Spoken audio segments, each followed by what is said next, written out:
今天开始给大伙儿说一个大部头的书啊，就是《三国》啊。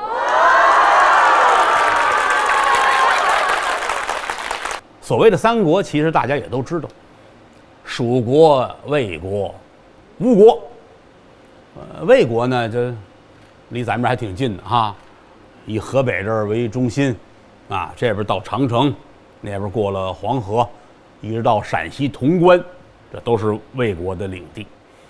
蜀国嘛，四川呐，啊，云南，啊，包括陕西的部分地区，也算是他的。啊，吴就是东吴地区嘛，江苏啊、江西啊、福建呐、安徽，哎，这基本上嘛是这么三国鼎立的这么一个位置啊。大概一说，其实我不说，您各位都知道。那但是我还不能瞎说，我真怕你们拿手机搜去。所有的故事它是有一个起因的。为什么好好的东汉就突然间变成了三国鼎立？它还是由于东汉政权的腐败和没落。最重要一点就是朝中十常侍作乱。十常侍，各位知道是什么意思吧？太棒！你说你们这样的不听书干嘛去？十常侍简单来说就是10个太监。啊，听到心缝里边了。但是呢，这个其实真实的历史不是10个，它是12个。可是呢，《三国演义》本身它就是演义，它跟《三国志》还是有区别。啊，他拿这10个人呢说事儿。常侍呢本身也是简称，这个太监那官儿叫常侍，但是全称叫中常侍。中间的中，哎，经常的常，侍奉的侍，啊，10个做中常侍的太监。这么一说明白了吧？要不说这玩意儿累呢。我要说个《聊斋》，咔嚓一打雷出一大狐狸，可省心了。啊，这个中常侍这个官儿啊，其实在西汉的时候就有。汉朝分2块，先是西汉，后是东汉。这个各位您可记住了。有人一说反了啊，东汉西汉，这个错误不能犯。他最早的时候，中常侍他还不是一个有实权的官儿。它是有奖励性质的这么一个称呼。你比如说相声管理局副局长，比如说啊，工作很好，带着演员下去什么慰问去啊，帮着农民伯伯除草啊什么的，表现非常好。哎，这个副局长做得好，奖励他一朵小红花，这个小红花就是中常侍。但是到了东汉之后，这个小红花它成为一个岗位了，它不单纯是奖励你一个虚的、一个空的荣誉上的东西，不是了，它有实权了。这么一说，听懂了啊？哎，西汉的时候还不是，到东汉的时候正经是个官了，而且最开始是4个名额，到后来越产生越多，哎，8个、10个、12个。这个其实有很多大人物都曾经做过中常侍，啊，有俩人一说您就知道，一个就是蔡伦。哎，蔡伦这个有一个著名的歌曲叫《13香》啊，就夸过蔡伦。蔡伦是宦官，啊，蔡伦是宦官。当然了，这个造纸是他给人类的留的一个大的功绩。但是本人来说，他是个大奸臣。蔡伦，您记住了，干了很多坏事啊，不是个好人。这今天这书也不涉及他，咱们就不提了啊。还有一个人呢，也是汉朝的啊，这人叫曹腾，腾空的腾，他是中常侍，他伺候了4个皇帝，这个不容易啊，伴君如伴虎啊，4个皇上都看他顺眼。这得多大的艺术水平？这个难了啊！一人难趁百人心，守着皇上，那哪有准谱啊？伺候4个皇上，而且这个人呢很清廉，就这么高的身份，从来没干过为非作歹的事，朝野上下都说这是好人，啊，他还有一媳妇儿。有人说这宦官怎么有媳妇儿呢？哎，他在宫里边啊有一个宫女儿，姓吴，吴氏，他们俩人呢，这叫对食。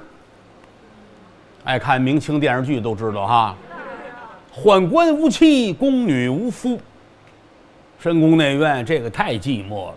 其实各位您说真哪位，您比如您各位啊，谁选上进宫跟皇上过日子去？这个皇上一看，哎，挺好啊，这个戴着口罩拿一糖葫芦，这可以啊。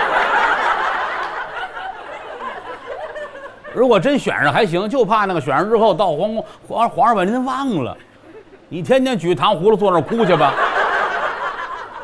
是不是啊？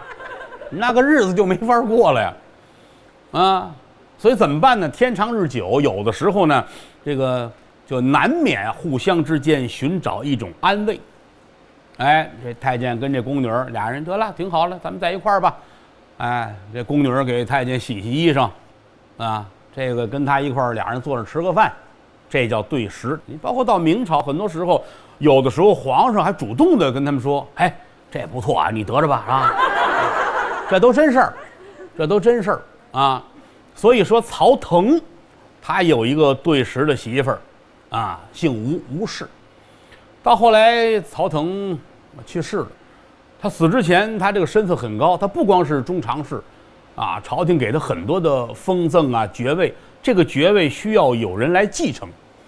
宦官也没孩子，但是他有个养子，就是家里边哥们兄弟谁家得这给我吧，算我儿子了，啊，就这么一个叫曹嵩，嵩山少林寺的那个嵩，哎，这曹嵩把他爸爸这份荣誉，什么叫小红花，全拿过来了，但是没有他父亲这么廉洁。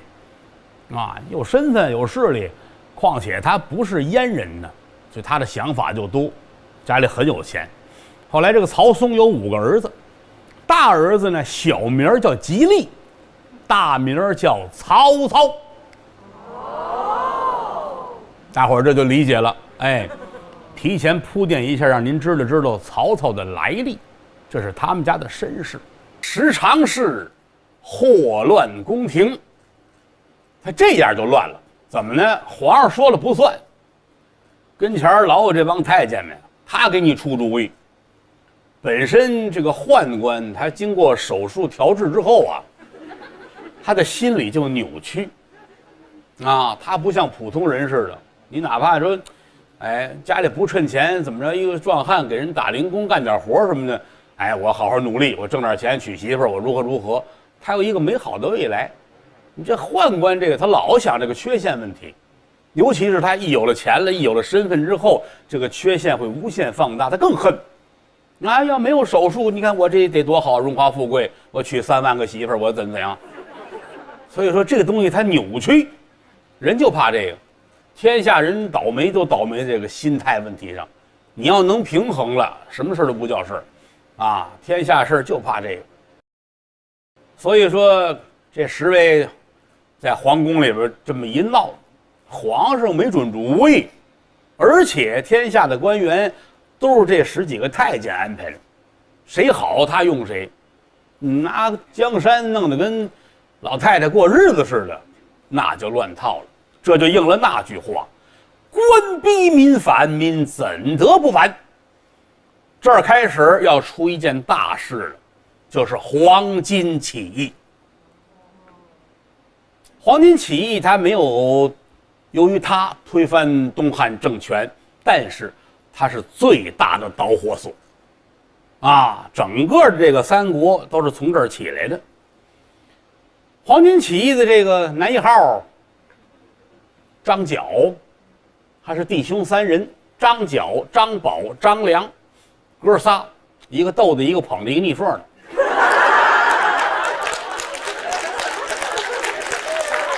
我这么说是为让你们听得懂，就按照群口相声这么分的啊。哪儿的人呢？按现在说，河北邢台萍乡县是那儿的人。他唯一的晋升之路就是赶考，啊，想当官儿。当然那会儿没有科举，啊，汉朝时候没有科举，真正说进京赶考了，您记住了啊，隋朝。可是那会儿读书人他无外乎得当官呐，学会文武艺，货卖帝王家。没有说我念了3年书，我是为了马路边摆一摊卖糖葫芦去的，那你就不如不读书啊，早挣3年钱。这个老去朝里边也不成功，不论上哪儿去，没有晋升之路。为什么呀？朝里边阻塞了贤路。刚才说了，这10个太监，你想当官不想当官的，你说了不算，得人家说了算。所以最后心灰意冷了。想想那当不了官，干点别的吧。他会看病，哎，能给人看病。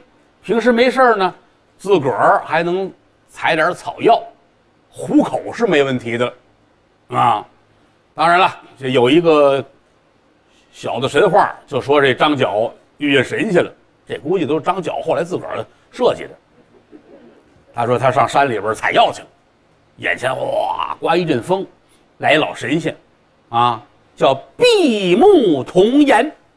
闭目不是闭着眼那，不是啊，绿眼珠子，童颜小娃娃脸儿，长得跟小孩似的，这个皮肤吹弹得破，绿眼珠子，拄着这么一棍儿啊，喊这张角啊，来来来来来。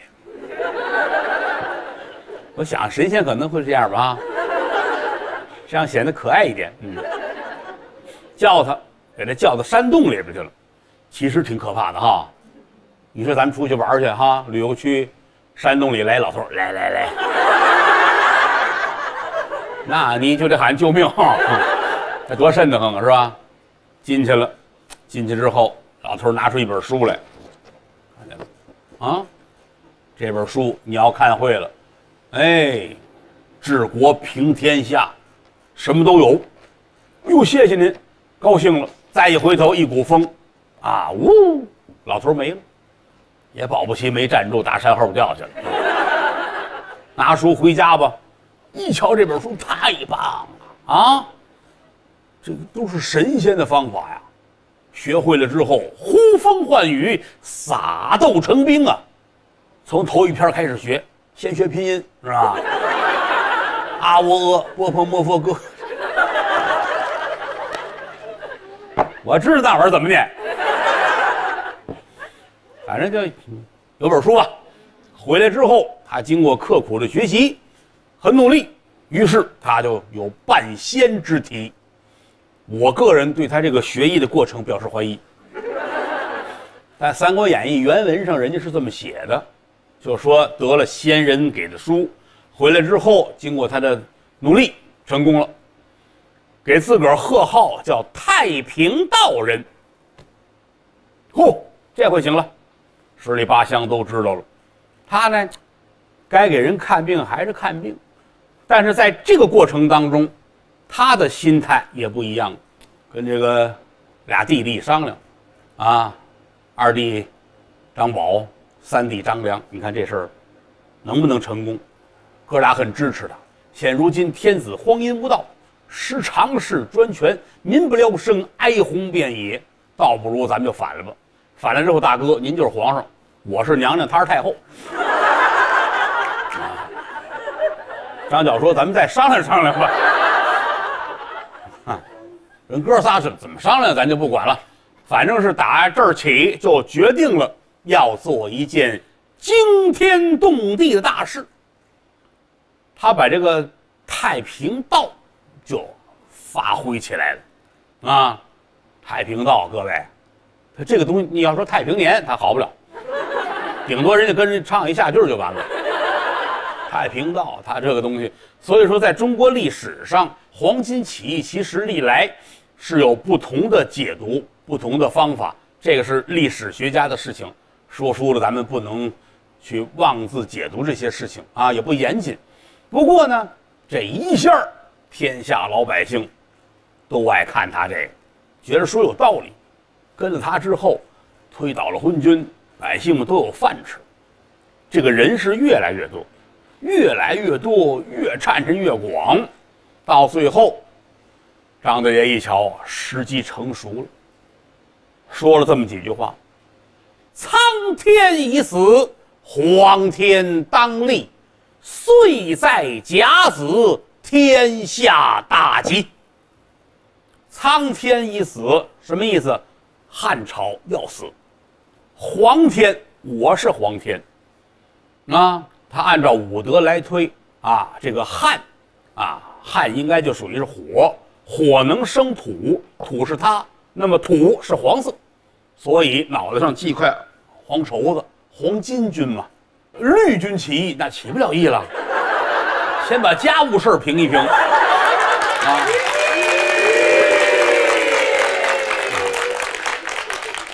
当然了，他这一下闹的虽说没成功，但是把汉朝的政权给晃动的直哆嗦，朝里吓坏了。因为什么呢？就这儿一挑头，天下都跟着支应，说明你政权太腐朽啊。那怎么办呢？时常侍也给出主意，皇上也问文武群臣，最后想了一个办法。怎么办法呢？权力下放。各位，听书听的是书以外的东西。我给您讲了三国谁把谁打了，这他抽他一嘴巴，俩人吃饭去，讲故事没有意义。为什么这个书累就在这儿了？这个书你得给人掰扯清楚了，家国大事，每个人物的心理，当时天下的状态，把这个掰扯清楚了，才能说明白三国。那么它根本原因错就错在这儿了，权力下放。好处是什么呢？天下乱了啊，各位啊，哎，山东的、山西的啊，各位啊，现在你们自个儿想干嘛干嘛了，军权也给你们了啊，什么各种权利都是你们的，你们自己在地方上，只要你们叫人来帮我打黄巾军，你们想干嘛就干嘛。你是从这个角度理解的，地方官不是啊，权力是老虎，下放完了之后收不回来啊。为什么后来整个的大汉天下群雄四起啊？人人有权利啊，他哪怕管3个县，他也挑梁出来，我要如何如何了。而且有上边说法啊，对不对？朝廷让我在这儿怎样怎样，我可以招兵啊，我有权利，这都是我的，他没个不乱。所以说，大汉的根基就从这儿开始，就一发不可收拾的倒下去了。当然，黄巾起义没有成功啊，他说了苍天已死，苍天当时也没死，苍天又活了36年啊。这个历史有的时候很可爱啊，由这儿起引出来波澜壮阔一幅画卷。地方官也需要人，需要人怎么办？要招兵。那么天下各处都刷出来招兵的榜文，得贴呀，对吧？就跟龙字科选秀似的。哎，怎么又串着德云社去了？这得招人呢，这儿也贴，那儿也贴。哎，这一张贴在了涿州的城门以外，贴到涿郡这儿了啊！一大帮人站这儿看啊。官府说的，为了打这个黄巾军，不管你多大岁数，不管你相貌如何啊，都可以来为国效力，怎样怎样。这一帮人都在这看，就在这儿脚底下站着一个人，不到30岁，看到最后，唉，长叹了一声，没说话。唉，就在他身后头，有人大声的喊了一声：“看！”是不是吓你们一跳？后边这主也吓前面那人一跳。一回头，后边站一大个黑黢黢一张脸啊，那胡子呀绞下一根来能当门弓子用，凝眉瞪眼。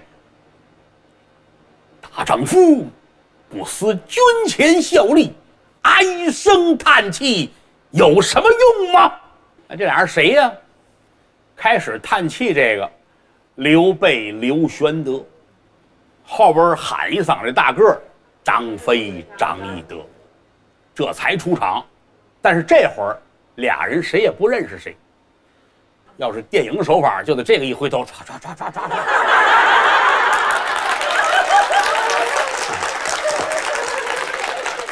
唰，这一定是这哈，那个也回头，这也回头啊，俩人互相看，哎，画面一升格可好看了。刘备要是用现在来说，一个落魄的贵族子弟，啊，汉景帝玄孙，中山靖王之后。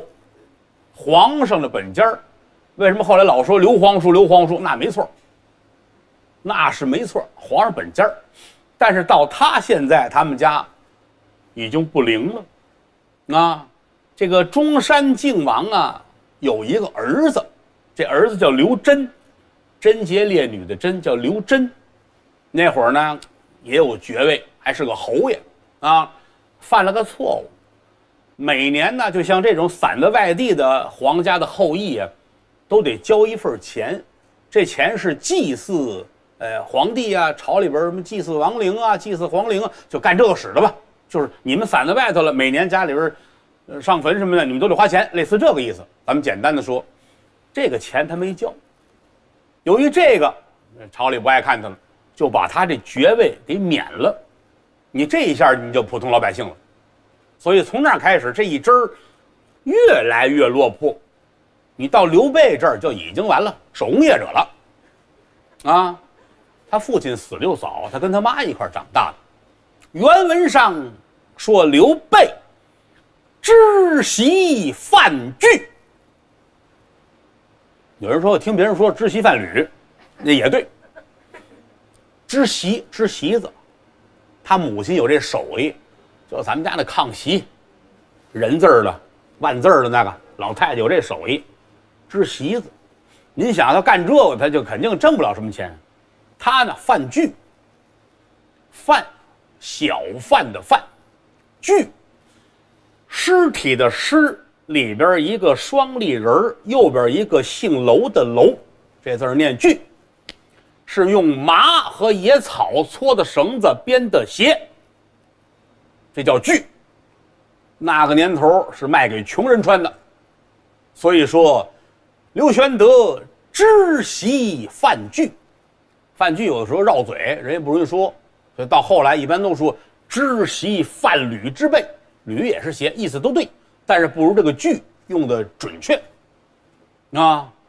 你后来三国里边无论谁一骂刘备不都是吗？大耳贼，知席饭履之辈，人骂街都往根儿上骂。啊，你管你什么皇叔啊，蜀国什么老板啊，趁多少钱了？你这卖草鞋的。所以说，今天刘玄德走到这儿，看见这榜文了，很感慨。为什么呢？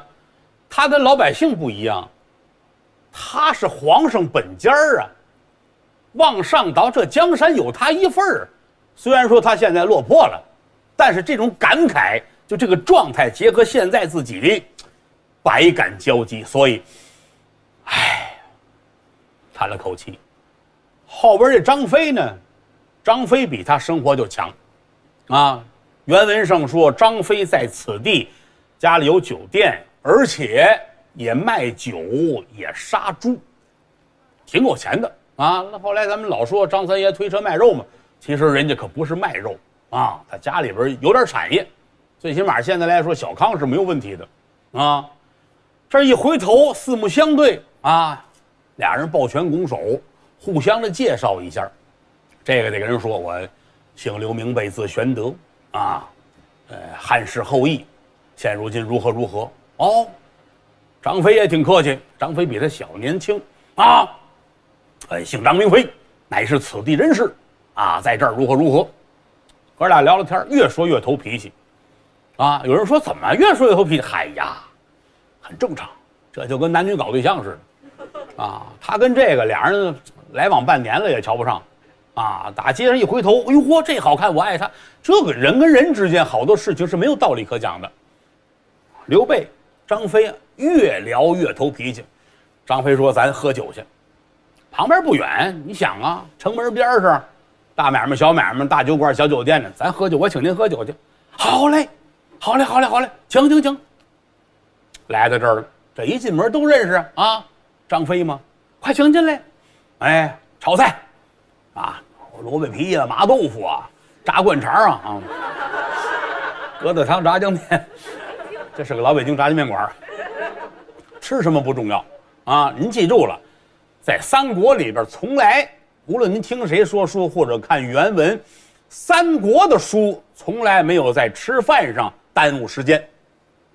您记住了啊，我们这行有句话哈，就是没完没了吃饭的济公传啊，就是这话啊，撑不死的济公传，饿不死的三国水浒。你看这玩意儿，你要听济公传，济公传就吃饭，一天到晚的啊，一天到晚这喝酒，这吃海参，这那个啊，老得吃，他吃就是玩儿，吃是他的正事。三国里边没有在吃上耽误功夫的啊。俩人坐在这儿吃饭，聊什么？聊天下大事啊。这儿一说，哎呀，就把张飞感动坏了，太棒了！我是个粗人，没有什么念过书，人家跟我一说，人家这个哎呀，高兴，我再敬您一杯。在这会儿的功夫，这个酒店门外来了一辆车，不是汽车呀，手推车啊，车上装的是几麻包粮食，这车往门口一放，推车人进来了，他往里边一走，刘玄德一回头，啊！为什么要啊一声？来者他是个英雄啊！怎么呢？按现在说，这身高得1.85米左右，面如重枣，卧蚕眉，丹凤眼，五柳长髯，胸前飘摆。我一说，您各位就知道了，啊，关二爷来了。他得来，他不来不合适了。他再不来，这俩人都吃完饭了。啊，往里边一走，就这一站，刘玄德就站起来了。哎呦，就这个人一个状态就不一样。往前走，抱拳拱手，这位壮士，啊，哦，是，人家跟你客气，你不能跟人不客气是吧？这赶紧一还礼，互相一通报。人说了，姓关名羽，字寿长，家住山西蒲州解良县。哦，好，这个我看您一股英雄气概，想请您屈尊，咱们共饮一斗。啊，就一块喝杯酒吧，那来吧，啊，坐在这儿，推杯换盏一聊天，这一问才知道，关羽在袁俊家乡惹了祸了，有人命在身，也是因为打抱不平。但是不管怎么说，出了人命了，你也得跑啊，所以抛家舍业来在此处，贩卖粮食，啊，车上装的是粮食。后来咱民间传说，老说关二爷卖豆腐，啊，这么说可能热闹啊。你想大红脸卖豆腐，它颜色好看，啊，仨人这聊天，咱们简短截说，越说越开心，越说越投脾气。张飞说：“这样吧，二位哥哥，上我那儿去吧，啊，寒舍咱们好好的喝会子，这儿不方便。”两位也没客气，走，跟您走。转过弯去，没多远就到了。嘿呦，张飞家里边有一花园，花园里边全是桃花。为什么说桃园结义呢？就是在这儿。哎呀，正是桃花盛开，坐在这儿，摆上酒，哥仨一聊，一说天下大事，脾气都凑到一块儿了，思维都一样，互相越聊越开心。到最后说，咱们这样吧，咱们虽然说不是亲哥们儿，不如我们义结金兰。要成为金兰之好，就是干哥们儿。干嘛叫金兰之好呢？比如赤金，永不变色；比如兰花，永不变味儿。这叫金兰之好。准备吧，这就来人了，准备乌牛白马。是天下说书了，都爱说乌牛白马祭地天嘛。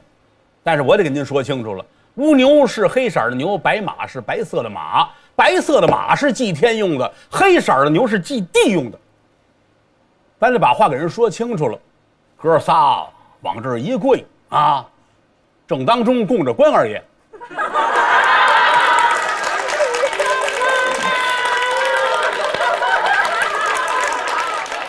当年是没有啊，这是道具部门的错误啊，那年头还没有呢。哥仨跪在这儿啊，苍天在上，厚土在下，我弟兄三人愿结为异姓兄弟。这个从今以后，匡扶汉室，倘口不应心，神天共戮。戮是诛杀的意思。我们仨今儿起自己这哥们儿了，我们要匡扶汉室啊，干好事儿，我们要如何帮天下百姓，而且我们仨亲哥们儿一样啊，这一个头磕在地上，如果以后谁口不应心，老天爷您给一个报应，是这意思啊。呵，哥仨这儿一磕头，旁边家丁管家都感动坏了啊，这一拜。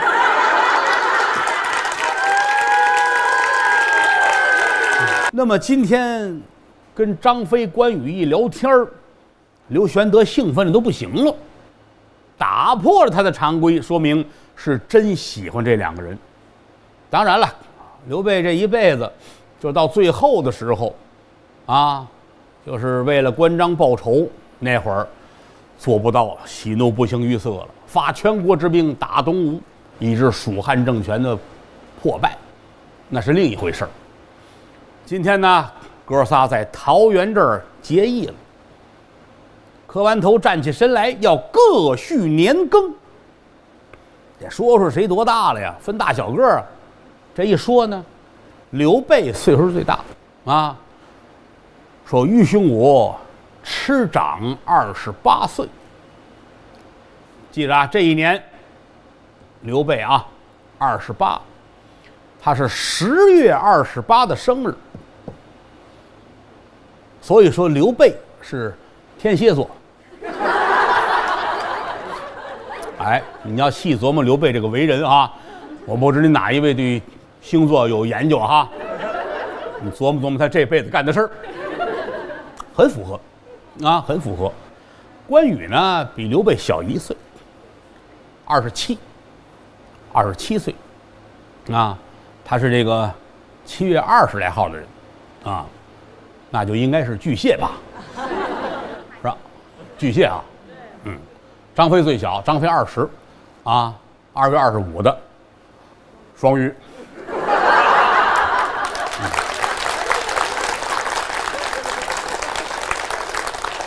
哎呀，你说说书容易吗？你以为那钱那么好挣啊？给你个凳子坐那儿好坐，你得能说出点东西来啊！哦，这仨人各续年庚，那甭说了。刘备行大，关二爷嘛，张三爷，就是从这一天开始定下来的。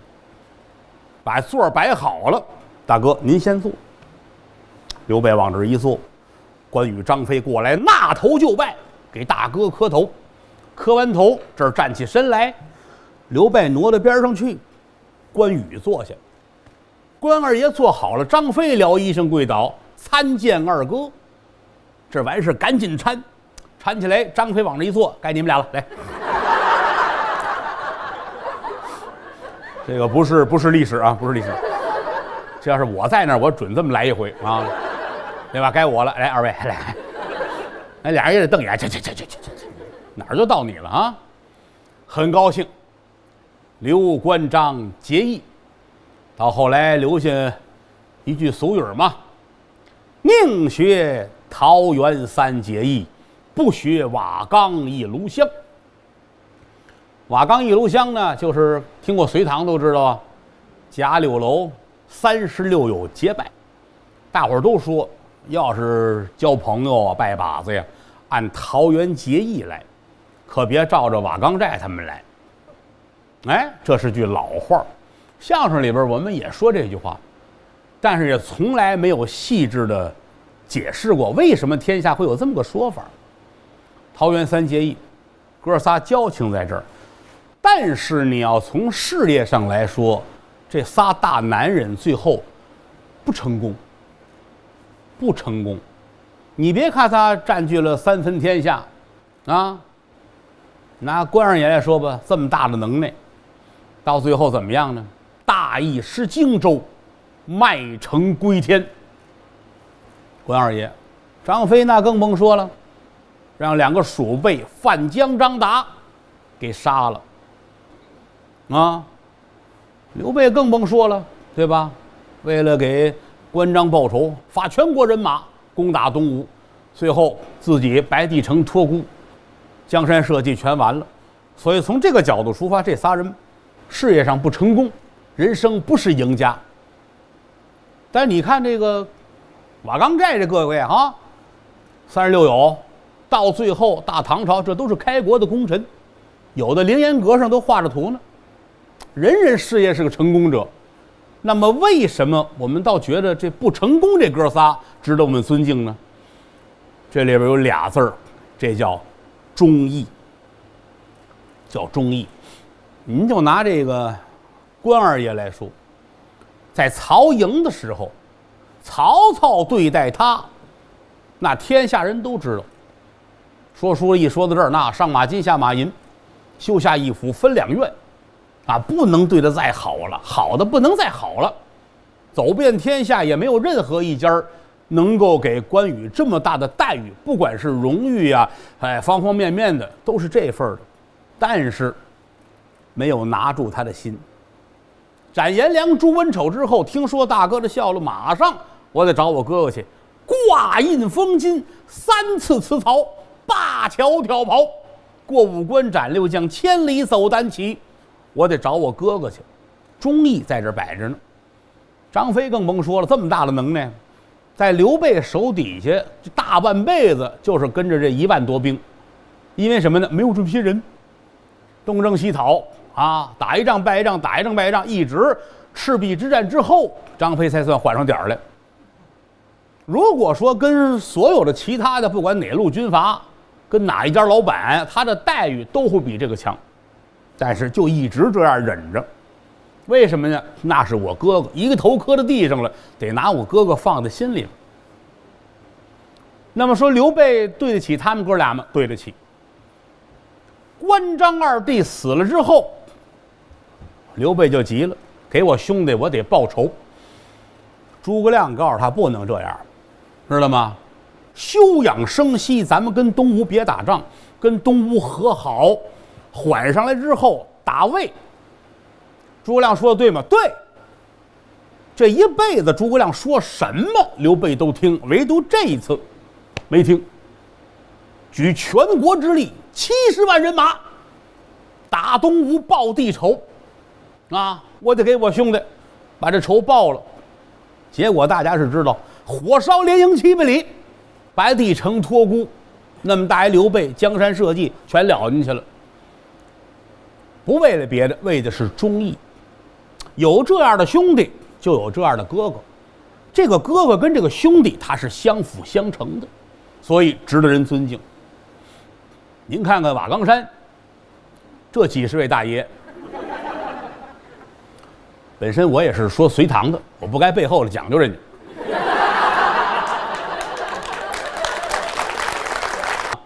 今天哥仨摆了把子了。打这儿起跟亲哥们一样，接下来要谈论的就是天下大事。现如今朝廷荒淫无道，百姓们哀鸿遍野，民不聊生。尤其是刘玄德，身为汉室后裔，我有理由匡扶社稷，恢复大汉的河山。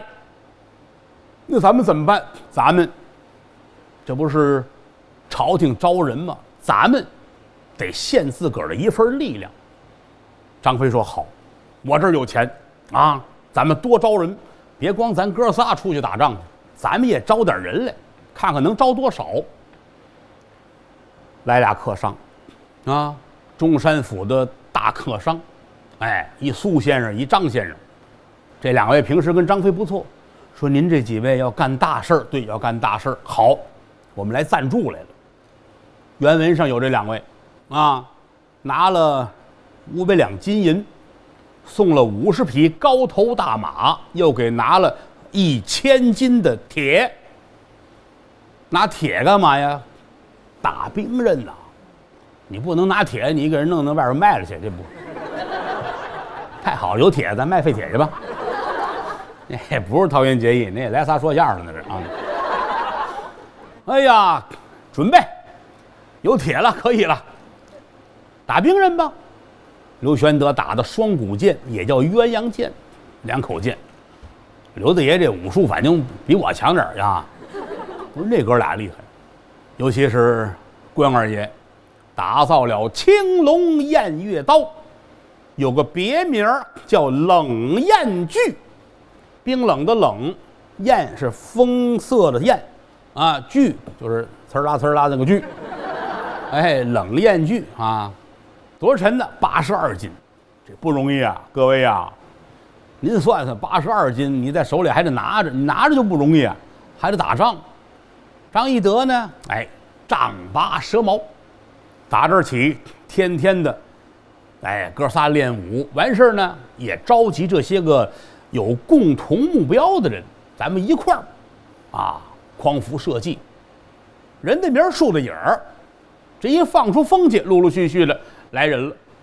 咱们简短截说，时间不长，他们手下大概就有500来人了。说这回行了，咱仨可不是光杆司令了啊！带着这500多人，投军报效，攻打黄巾。这个打黄巾军呐，在咱们这书里边不是一个多么重要的事情，他只是通过它来奠定了刘关张的基础。书要简言，在打黄巾的过程当中，刘关张经历了30多场战斗。那么最后朝廷还是比较满意的，平定黄巾起义，按功封赏，刘备也得了一个官儿，但是这个官儿不大，中山府安喜县的县尉。安喜县现在河北定县，县尉啊，当一县官儿，按说是不大，但是不管怎么说呀，这也是朝廷正式的任命。好，去吧，哥仨到这儿来了。但是到了任上之后，刘玄德就发现这个安喜县有点问题，因为之前呢，这个县官啊有点爱财，老百姓这日子过得呢也挺苦，所以自己心里说，我不能像他似的，我得对得起百姓。来了之后，先没上任，先带着这哥俩明察暗访，把县里的情况全摸透了，然后打这儿起整顿吏治，让百姓们安居乐业。咱们简单的来说，大概3个来月，安喜县太平下来了。最根本的一点就是老百姓现在愿意跟官儿站在一个位置上了。早先是看着衙门口人就恨得很，现在老百姓踏实了，哎，拿官儿真当成自己的父母，这个就很难得。刘玄德安喜县上任，把这个整个县呢安排的是井井有条，百姓们很爱他。因为之前的大老爷3天2头的想辙，让老百姓出钱，刘太爷没有。到后来百姓们说刘大人担得起是4个字，秋毫无犯。秋毫无犯什么意思呢？这个秋天呐，那个风最厉害。为什么说秋天的风叫金风呢？它像刀一样，金风一起，万物萧条，不管你什么树叶噼里啪啦全完。就秋天的风那么厉害啊！但是刘大人呢，连一丝儿一毫一根毛的便宜都没占过，拿风一刮啊，这里边连一根毛都没有，就说人家这么清廉，是这个意思。一个地方官能够得到百姓这种赞扬不容易，这是很得民心的呀，很好。待了3个来月，将近4月，这一天，有打外边刑房的师爷进来了，说：“您看看这个，中山府的公文，就是上司衙门的公事，啊，一府啊管3县，他们归中山府管。您看看这个吧。”哦，这一伸手，刘备把这公文接过来了。这个公文，这大信封，各位，1尺。哎，它这大小得够1尺。为什么叫尺书呢？这信封就是1尺，拿过来，要把它打开，从里边把这信瓤子掏出来。我多说2句废话啊，这个不是随便就能打开的，啊，这个拆信是有规矩的。哎，一瞧这信，哟，比如说啊，郭麒麟给我写的信，啊，我儿子来信了，那怎么办呢？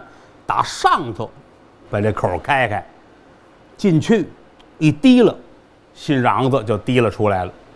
这是儿子给老子的。但这个如果长辈来的信，啊，这个我大爷写来的，我们家什么人，或者是上级主管领导给我来的信，从上边拿不礼貌，打底下开开，啊，打底下开开进去，把这信请出来，人家在上头，我在底下，这是规矩。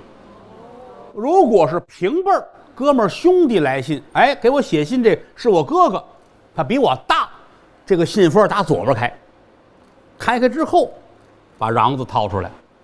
我兄弟来的信打右边开，从里边拿信封，左为上，右为下。我之前也介绍过这个，您看唱戏的时候吗？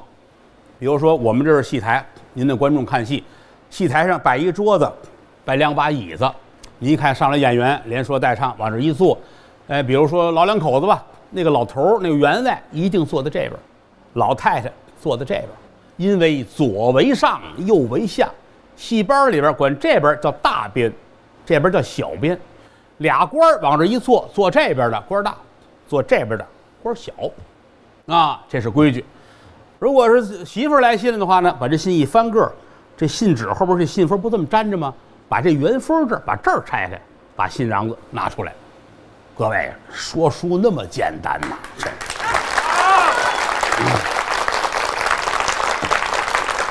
刘玄德拿出来看，这一看，直嘬牙花子。怎么呢？上司要派人来了。派谁呢？派一位督邮。督邮啊，是一个官的名字。大吗？不大，但是呢，可怕。你看，天下事就是这样，可怕。督邮，督邮是什么官呢？太守下边的一个工作人员，一个官儿。他的任务是什么呢？到各个县里边去考察县官这些个小官员的政绩。他虽然说不像什么实权，掌握税收了，掌握这个了，什么吏部掌握你升迁呢，他没有。但他下来，他回去说你这不灵，跟老爷说他贪污了，您就完了。所以这个官不大，但是可怕，杀伤力不强，侮辱性极强。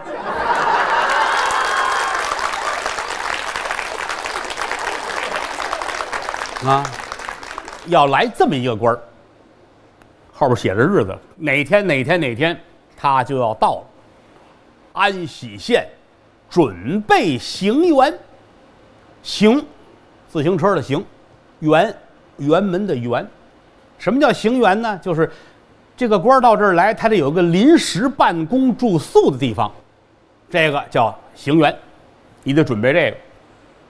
这个督邮上这儿来考察来呀，刘备倒是不怕，也不贪污，对吧？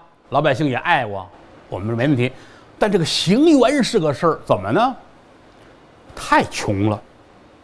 像这种官员到这儿来，不是说随便找地儿您住吧，这不行。他说你怠慢他，你得给他安排的特别好。这个屋里边最起码墙上来说，你得有些个字画吧，屋里边得有个百宝阁吧，你得有点东西吧。连吃带住，他不是一个人啊，少说了几十人，他跟这儿待个3、5天、10天、8天的，人吃马嚼，这份挑费怎么办？刘备犯愁的是这个事儿。哎呀，挺为难啊！但这个东西也没法跟别人商量，只能说到时候看吧，咱们随时再说吧。就很为难这个事情。还没等他来，又3天，接到了上峰的另一份公文。这份公文看完了，刘玄德冷汗下来了。这份公文是什么意思呢？就相当于是朝廷里边的一份简讯，就是通知一下，接下来朝廷有一个工作，什么工作呢？要对破黄巾之后的官员举行一个杀太。杀太，杀字的杀，淘汰的汰，什么意思？就是要淘汰一些官员。黄巾军打败了之后，有一批人因为军功做了官了。现在朝廷认为天下太平了，他稳当住了，回头一琢磨，给你这点官啊，他委屈啊，所以说他准备收回来。毛病在这儿了啊！收回来呢，那怎么收呢？就得派督邮下去查。这就是再一再二，让你心里有个准备啊！所以看完之后，心里说够呛啊，可是还有一丝犹豫。我清廉，我应该没事儿啊，让自个儿的师爷安排朋友去问一问，问问上司衙门到底怎么个杀太？杀太嘛，杀太就是淘汰啊，打沙子里边摘东西，把你淘汰了，杀太嘛，这名词儿。跟师爷说，师爷姓王，叫王震，王师爷，好，我给您问问去。师爷人很好啊，打发人去问去了。因为府里边他有朋友，这个师爷啊，在这儿已经伺候了3位县太爷了，就是在地面上来说，咱不能说手眼通天，最起码来说朋友很多。我给您问去。转天问完了，回来一进屋，刘备跟这儿坐着了啊，这儿进来了。大人，哦，师爷您快坐。哎，是，谢谢大人。怎么样啊？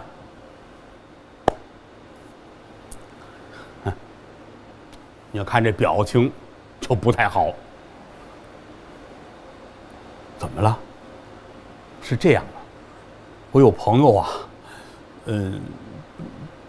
在中山府在府衙，他今天给我带着信儿，说留任的太爷必须是举孝廉功的方可。孝廉也是个功名啊，举人、秀才、孝廉啊。拿现在的话来说，咱们说简单一点的，就是你得必须是什么什么大学毕业，你得有什么什么文凭，你得拿这卡你啊。这就是朝廷啊做的扣。你这次不竟是因为军功你们做的官吗？好，军功这事儿过去了，咱们从文化上要考你们了啊！你到底是不是什么什么毕业的？你有没有这个身份水平？如果不是的话，这个官必摘。刘玄德一抖了手，干了。刘备心说：“我初中2年级就不上了。”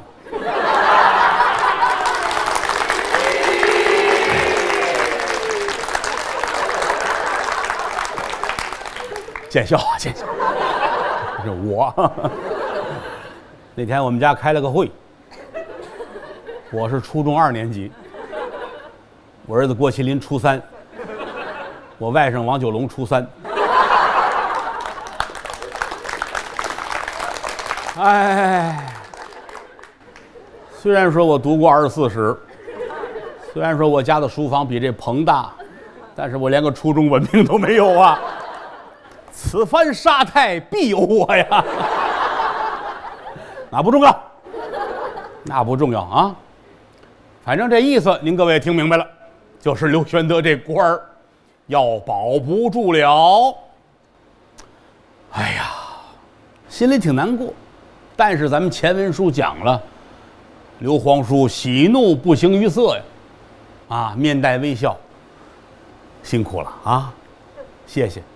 你可不得谢谢人家呗，人家给你凡人脱壳问去了，你也不能你心里边就跟人家拽咧子是吧？你这个，那就不是刘皇叔了，是不是啊？不像话了就，谢谢人家吧。师爷呢，心眼很好，这王震王师爷说：“大人，这个好多事情也未可知啊，等都邮大人到了之后，咱们再见机而作吧。人家能说什么呀？劝劝呗啊，这不还没来了吗？等他来了之后，咱们看看，咱们随着说，也不见得您非得走，就是说点宽心的话。好，谢谢，等着吧。啊，到了这个日子，早晨，现在钟点说7点，刘备就起来了啊，洗脸漱口，收拾干净利落，穿上自己的这官袍，戴好了帽子，带着关张二弟，衙门口大小的官吏，还有这么30多个大头兵，出郭相迎。原文上的话，出郭出城郭，就得到城外边去等着人家去，等着吧。打早晨7点，等到中午12点，刘玄德腿都木了，说跟着我溜达溜达，这不成啊，活动活动腿，那个不尊敬啊。等着，一直到正午，瞧见那边马挂銮铃，烟土飞扬，来了这么几十个人。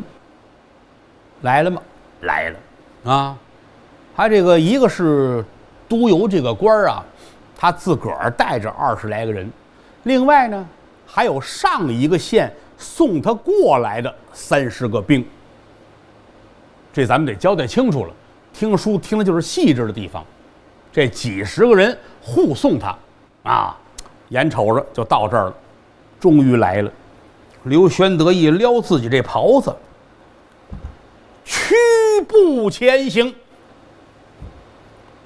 什么叫屈步呢？撩好了衣裳，稍微哈着点腰，哎，这脑袋铁胸叠肚不行啊，哈点腰，往前走，屈步，比这个跑要慢，比这个走要快，小碎步往前倒，这叫屈步，代表的是尊重。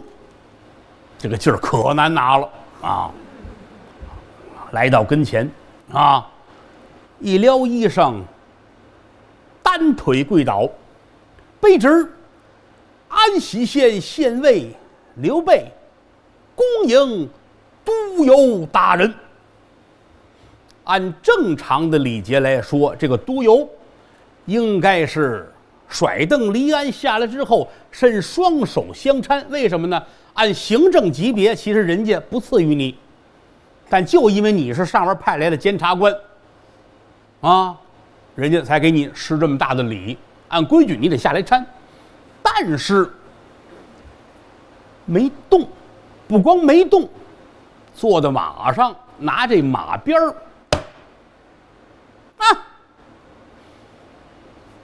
您看看原文就是啊，微指鞭的回答。这个慢说在官场上，咱们交朋友也不能这样啊，对不对？你太拿人不当人了呀！啊，就这样，后边关羽、张飞，这火腾腾腾就上来了。此时人家哥俩想的是，我不是什么官不官的，随从不随从，你对我哥哥这样，你不尊重。但是呢，一瞧自个儿大哥没动，关二爷拿手一比，那意思先瞧去吧，咱得听哥哥的。张三爷气得不行了，生气。这个都邮啊，整个三国里边啊，他算是出场比较早的但这位啊有一特点啊，出场一次呢还没名字，可能作者觉得给他写个名字也犯不上，啊，没编个名字，张三李四，没名字，也很正常啊。当然，我们前辈的说书艺人们有的呢给他安了个名字，但是也没传下来，因为这个你随便叫。是不是啊？你这叫什么都行，叫王好于谦这都不重要啊。没名字没事啊，但是您得想，此情此景就这种，就这状态。都有来在了安喜县，他这一不下马，在张三爷跟关二爷这儿就先标明挂号了。张三爷那意思过去，我就给他拦下来。关二爷还是比他脾气温和，那意思别给大哥惹祸啊！赶紧往前来一步，关二爷一伸手扶自己的哥哥，人家不给节骨眼儿，咱们自个儿得给节骨眼儿啊，对不对？又何况人家已经那可能就是起来是吧？对不对？管他是不是呢？过来一搀，刘玄德这才站起身来，抬头观瞧。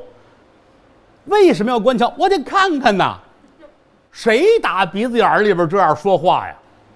抬头看看这督邮，好家伙，头戴乌纱不得点儿，有一颗红缨是猴屁股色儿，穿蟒袍墨绿色儿，上绣着团花朵朵像茶碗儿，腰里系着牛皮板，转圈都是金钱眼儿。大饼子脸儿，牛皮旋儿，还有一点小刘海儿，倒抹子眉，三角眼儿，长得像个狗熊崽儿。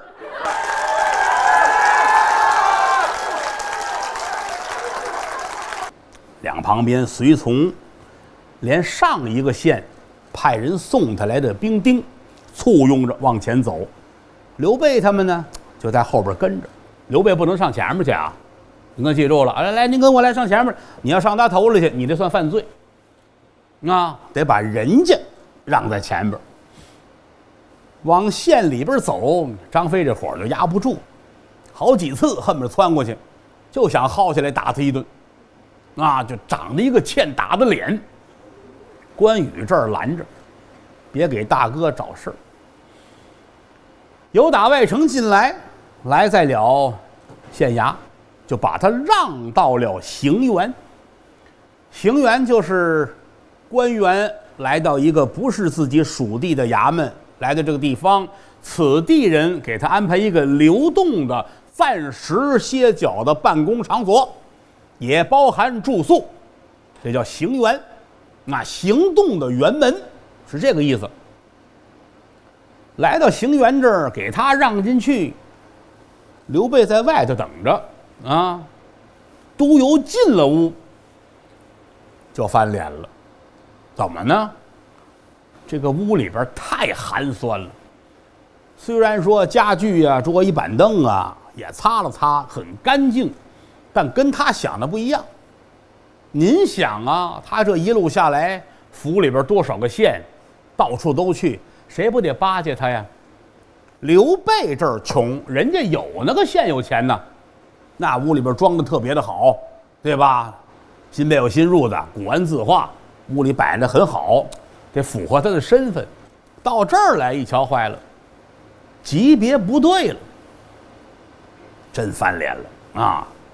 坐在这儿运了半天的气，这才打发自个儿身边的人，叫他进来。叫谁进来？叫刘备进来。连个称呼都没有。按说到这儿来，这个身份平起平坐，你实际上你那个状态，你没有比人家高多少，只不过你下来这个任务是监察而已，啊，叫他进来，这儿出来了啊，把您进内回话。是。刘备这儿撩着衣裳进来了，啊。来到里边一躬到地，卑职安喜县县尉刘备刘玄德参见大人。他靠在这椅子这儿，罢了，对这劲儿足啊！哎，罢了。刘备这儿是谢大人，贵县来到这儿多久了呀？跟大人您回，将4个月，才来4个。哦，贵县是何出身呢？问问你的履历。是，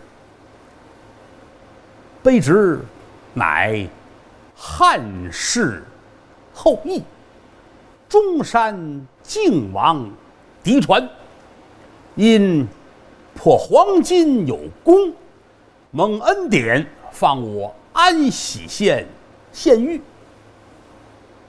哼，找茬打架！